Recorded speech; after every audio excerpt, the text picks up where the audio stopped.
Bonjour à toutes et à tous, et bonjour Jocelyne. Bonjour Jean-Didier. Jocelyne, comme vous avez une drôle de voix.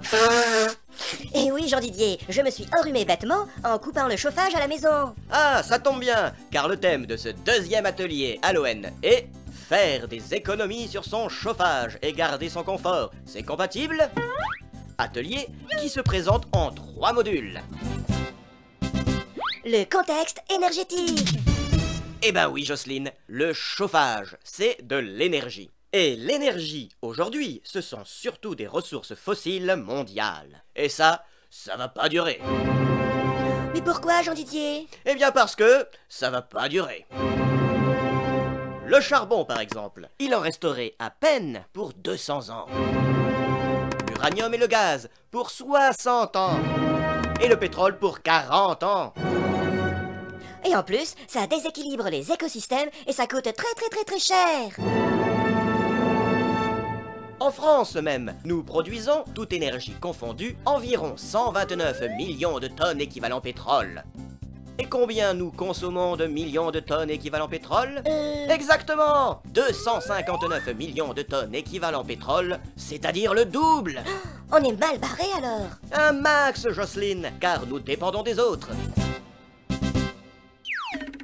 Depuis 25 ans, la consommation d'énergie en France a augmenté de 46%, en Bretagne de 70%. Gast, comme on dit en Bretagne. C'est dans le secteur de l'habitat et du tertiaire que la consommation est la plus forte. Et dans l'habitat, c'est le chauffage qui consomme le plus d'énergie. Quelle horreur Jean-Didier, mais qu'allons-nous devenir? Jocelyne, que pouvez-vous me citer comme moyen de chauffage économique? Une combinaison de ski, un ours, mais gentil, et un grille-pain. Vous me gonflez sérieux, Jocelyne. Sinon, on peut se chauffer au bois, au gaz ou à l'électricité, mais ça dépend. Mais encore! Eh bien, pour la chaudière à gaz, mieux vaut une chaudière à condensation qu'une chaudière classique.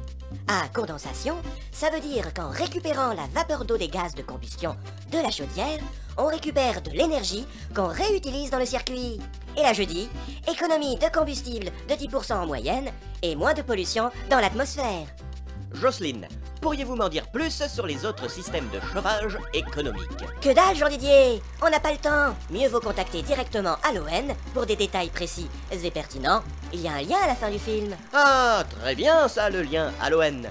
D'ailleurs, on peut s'en servir également pour trouver des conseils sur l'entretien obligatoire de son installation de chauffage par un professionnel agréé, les températures de confort dans les pièces de la maison, sur les éco-gestes comme dépoussiérer ses radiateurs électriques régulièrement, fermer les volets et les rideaux la nuit pour réduire les déperditions de chaleur, installer un thermostat, aérer 5 minutes par jour, et baisser le chauffage de 1 degré, ça fait économiser 7% d'énergie. Oh ben oui, ça aussi c'est intéressant. Les économies, c'est pas gratuit, du moins au début. Il faut investir ou modifier ses installations et on peut être aidé au niveau national et en local, Jocelyne. L'espace Info Habitat à Lorient est là pour vous conseiller. Et voilà, c'est terminé pour cette fois-ci.